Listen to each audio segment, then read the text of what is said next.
Hello friends, ரேங்கிங்லேருந்து ஒரு some பார்க்கலாம். இதில் வந்து இன் a row of boys, Deepak is 7th from left and Madan is 12th from right. If they interchange their position, Deepak becomes 22nd from list.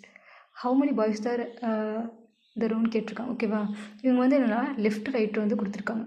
So left ரைட்னு போட்டுக்கோங்க. ஓகேவா, இப்போ top பாட்டம்னா top பாட்டம்னு எழுதிக்கோங்க. இப்போ வந்து என்னென்னா தீபக் வந்து பார்த்தோன்னா லெஃப்ட்லேருந்து 7th பொசிஷனில் இருக்குன்னு சொல்லியிருக்காங்க. ஓகேவா, இப்போது தீபக் இங்கே போட்டுக்கோங்க.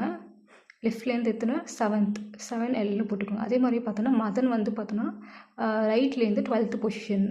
ஸோ இப்படி போட்டுக்கோங்க. ஓகேவா, இது வந்து அவங்க இன்டர்சேஞ்ச் ஆகிறதுக்கு முன்னாடி நார்மலாக இருக்கும்போது. ஓகேவா, நெக்ஸ்ட் வந்து பார்த்தோன்னா இப்போ வந்து இன்டர்சேஞ்ச் ஆயிடுறாங்க அவங்க 2 பேர். ஓகேவா, ஆனதுக்கப்புறம் பார்த்தோன்னா திரும்பி இந்த இடத்துல லெஃப்ட் ரைட்னு போட்டுக்கோங்க.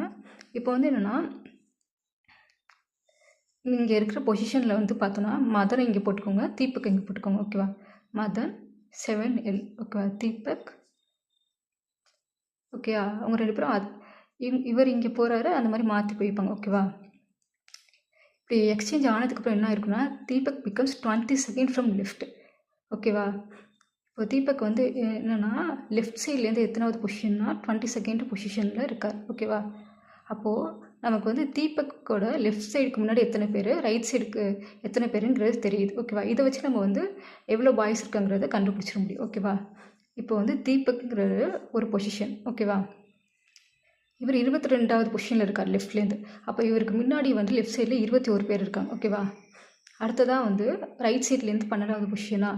அப்போது இவருக்கு அப்புறம் வந்து ஒரு 11 பேர் இருக்காங்க. அப்போது 21, அடுத்தது தீபக்கோட பொசிஷன், அடுத்து இவருக்கு அப்புறம் 11 பேர். இப்போ இதை ஆட் பண்ணால் நமக்கு எவ்வளோ கிடைக்கும், 33 கிடைக்குமா. ஸோ மொத்தமாக வந்து 33 பாய்ஸ் வந்து கிளாஸில் வந்து இருக்காங்க. இன்னொரு தடவை சொல்லியிருக்கேன். இப்போ வந்து லெஃப்ட் ரைட்னு போட்டுக்கோங்க. இந்த இடத்துல போட்டுக்கிட்டு தீபக் வந்து லெஃப்ட்லேருந்து 7th பொசிஷன், மதன் வந்து ரைட்லேருந்து 12th பொசிஷன் இருக்கார்.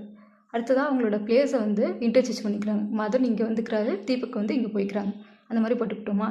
இப்போ இன்டர்சேஞ்ச் ஆனதுக்கப்புறம் தீபக் வந்து அவரோட லெஃப்ட் சைடும் கொடுத்துருக்காங்க. ஓகேவா, லெஃப்ட் சைடும் கொடுத்துருக்காங்களா. ஸோ இதை வச்சு நம்ம இவரோட தீபக்கோட 2 பொசிஷன் நமக்கு தெரியுது, லெஃப்ட் சைடு ரைட் சைடு. இதை வச்சு டோட்டல் பாய்ஸ் நம்ம வந்து கண்டுபிடிக்க முடியும். அப்போ இவரோட பொசிஷன் வந்து 1ன்னு போட்டுக்கோங்க. இவருக்கு முன்னாடி 21 பேர், இவருக்கு அப்புறம் 11 பேர், மொத்தமாக 33 பேர் வந்து இருக்காங்கன்னு தெரிஞ்சிருச்சு. தேங்க்யூ.